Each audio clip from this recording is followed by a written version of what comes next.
Today we're going to talk cell organization. Cell organization. So there's your heading. A reminder, our test will be open notes. So please take good notes. Cell organization. Don't write this, we already have this thing, but just a reminder that all living things are made of cells. Don't write anything. Some living things have only one cell, like a paramecium or an amoeba from our lab with the pond water. You saw some single-celled organisms moving around there. One cell, if anything happens to that cell or something goes bad, it's not good, it's dead. Other things are made of tons and tons of cells that work together, like you and me.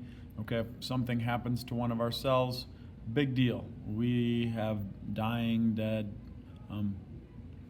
harmed cells all the time. I would like you to write this down. Groups of cells that look alike and do the same thing are called tissues. Groups of cells that look alike and do the same thing are called tissues.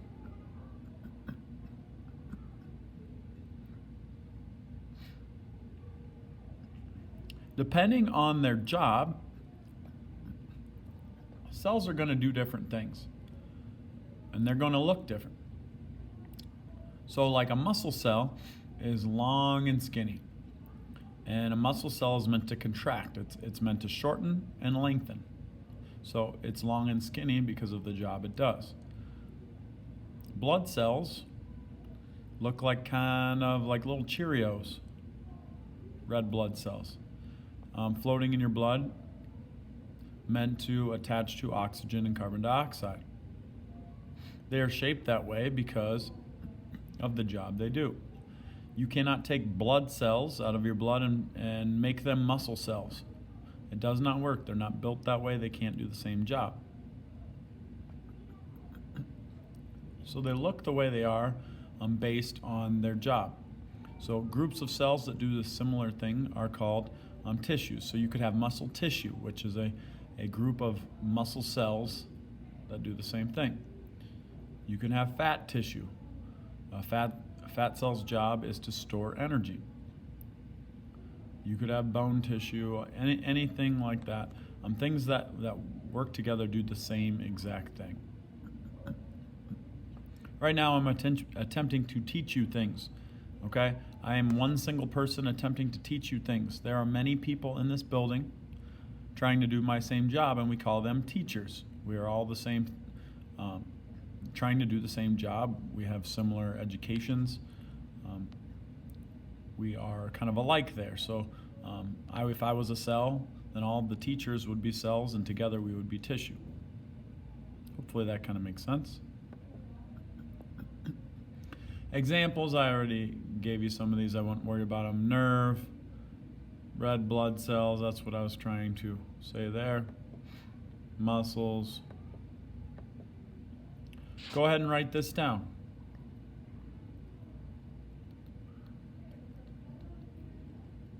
Different tissues can be grouped together to form organs.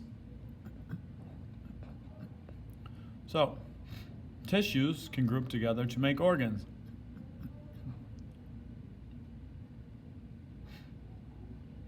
So many cells make up tissues, many tissues make up organs. Your heart is made up of a number of different muscle tissues that together make up your heart, which is an organ.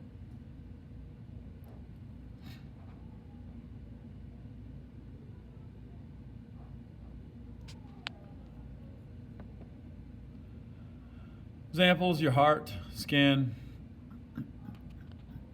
Go ahead and write this down. Many organs together make up an organ system.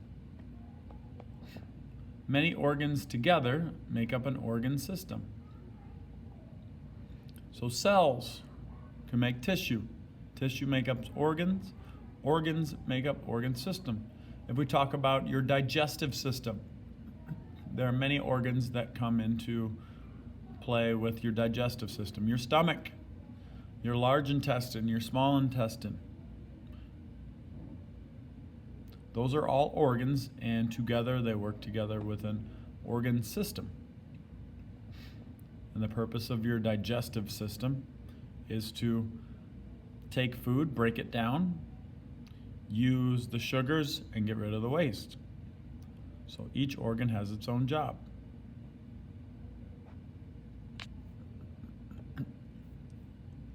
Digestive system there. And then write this down. Organ systems make organisms, sorry. Organ systems make up organisms. So your organ systems, you got digestive system, your nervous system, which is your brain, spinal cord, nerves. You got your circulatory system, which is your heart and blood, vessels, veins, all that stuff.